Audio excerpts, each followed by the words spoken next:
Well, it's been 2 weeks since the last video I made, and since basically Chickpea tore her cruciate ligament.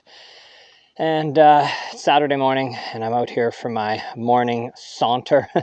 You could really just say we're shuffling along here. Every day I'm shuffling. And as you can see, so it is the hind leg on my side here, her right hind leg. And as you can see, she can walk. She can weight it and actually move. But I've got I'm just keeping a handle on Chickpea here in case something happens, which it has several times this week as we were doing our short little shuffle around. Her leg buckled a little bit. She lost the strength in it. And at this point, I see my job as making sure we can get to the surgery, which is this coming Monday in a couple of days, without any further injury or damage to her knee, while also making sure that she is staying relatively active. So I'm still using Chickpea as much as I can because I want her life to be as normal as possible as we go through this process. I've probably been spending an extra hour a day just working with Chickpea, getting her up, getting her moving, getting her out for very short little 10 to 15 minute walks a couple times a day. So this has also meant that I've had to cut back on other things in my life because I've got to take care of Chickpea, and I don't mind, this is temporary.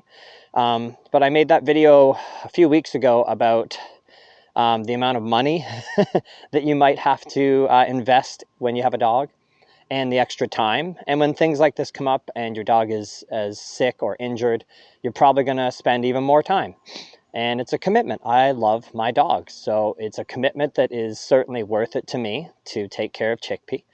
A video came up in my feed on YouTube this week from a person saying you might want to reconsider this surgery and just how badly it went for their dog. And I thought, oh geez, I better look at this so I can maybe see what's happening on the other side for dogs that don't do so well. The entire video was him not taking care of his dog. Your dog is not supposed to be off leash at all. And the entire time his dog was off leash, and he was like, well, as you can see, so-and-so, I'm not naming his dog or anything, but so-and-so is running around today and she's limping a lot. And I thought, oh man, I was upset because this guy was actually, he just made the perfect video on how to ignore every piece of advice that the vet no doubt gave him. And he had zero success, and he did not take the dog through a healing phase. He did not control the dog's movements. He didn't keep his dog crated. His dog did whatever it wants. You can't come out of a knee surgery and start running around the house and expect that to heal properly. He's posting a video trying to make people unsure of this surgery because it didn't go well for his dog, but that's because he didn't do anything to take care of his dog during the recovery phase. And I'm going to be the opposite. I'm going to show you a video of a truly dedicated and loving dog owner that wants the best for their dog and will bend over backwards to take care of their dog. Well, I'm just home from Chickpea surgery, so she's been out of surgery for a few hours, and as you can see, oh, she's not feeling so great. This is mostly the sedative, and she's on opioids just for now, so she can get through the pain. She's actually lying on the leg that got the surgery today, but I will get a shot of what the incision and the surgery location looks like later on when she's feeling a bit better. For now, our main instruction is to not let her lick that wound. I was reading through the information that the vet gave us, and the surgeon said that if the wound gets infected, it can actually lead to a larger expense than the surgery itself was. And the surgery came in around $7,000. I'm closed all week, so I'm not taking any clients this week so that I can stay home and keep an eye on her. She is not going to be left alone the entire week. I'm going to be sleeping downstairs with her for the next couple of days just to keep an eye.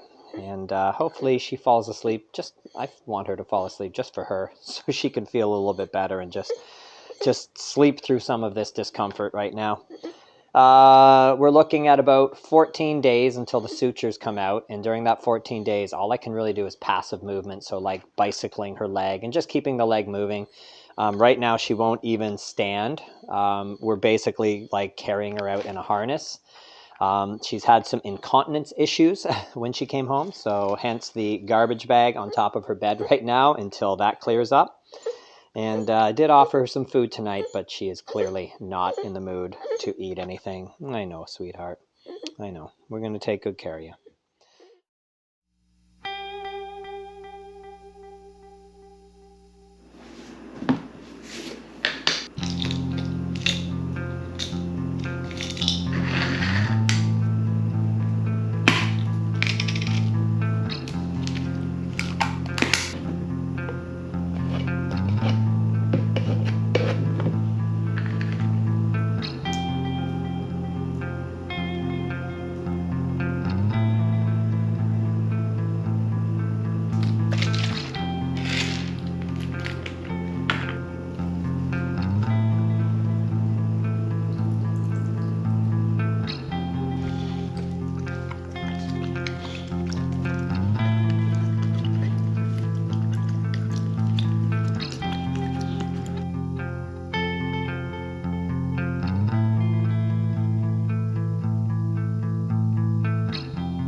Well, it's Wednesday, and Chickpea had the surgery on Monday.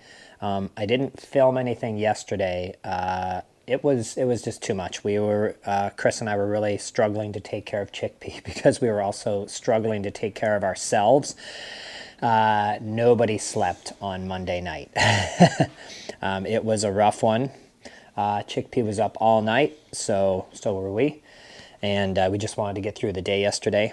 And as you can see from the first clip this morning, so I'm going to basically take you through a day of what it looks like right now, because essentially for the next 2 weeks, this is it. So they break down the healing into basically 4 phases or 3 phases. And phase 1 right now is post-surgery. And really our only concerns are this: making sure that Chickpea does not get to this wound to lick it, scratch it, and cause an infection. So goal number 1 is just wound care and making sure that the surgical wound stays clean and heals properly. Number 2, just what you saw me doing there, some range of motion exercises just to keep Chickpea's leg moving and to make sure that the hip and the knee are moving. We should be making sure that Chickpea is starting to use her leg this week. So she's under control. She's on a harness anytime we take her anywhere. Just basically all the vet has recommended is out for bathroom breaks, 5 minutes around the yard, back in. That's it. Very, very minimal. Luckily, all our dogs are trained on a place command, and Chickpea doesn't have to be crated. She will just stay on place. Cone definitely, so that she cannot get to the wound. And I've been sleeping down here on the couch for the last couple of nights with my head right here, so I could hear if she started to lick at that wound. I would wake up and I would stop her, which I've done a couple of times. She can't get to it because of the cone, but my concern is the cone is rubbing on the wound when she's trying to lick at it, and that could cause an issue. So basically right now it's just range of motion exercises, lots of rest so that the surgery can heal, the bones can heal. There is a steel plate screwed in there, so they want that to heal, and that's the first goal. It takes quite a while for the bone density to grow back and heal around that. So just range of motion drills, making sure that the wound is not infected or damaged in any way and heals properly, and then just waiting for our 2-week checkup where they'll give us the okay to start walking her more.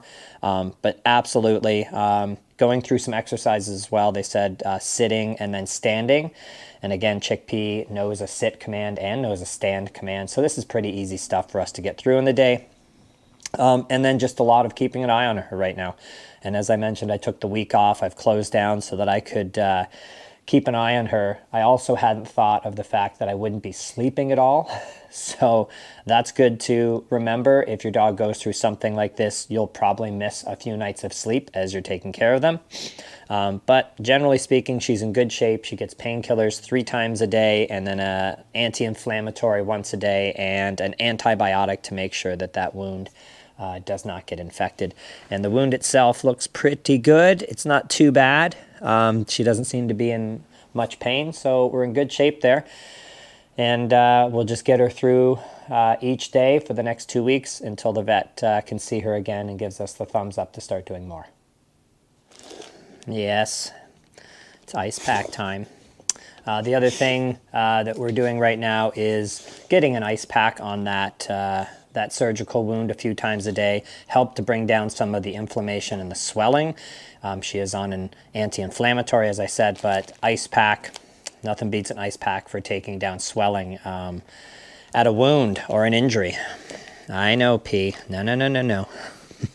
I know. All right, baby girl, we get that in there. Probably unpleasant for the first little bit.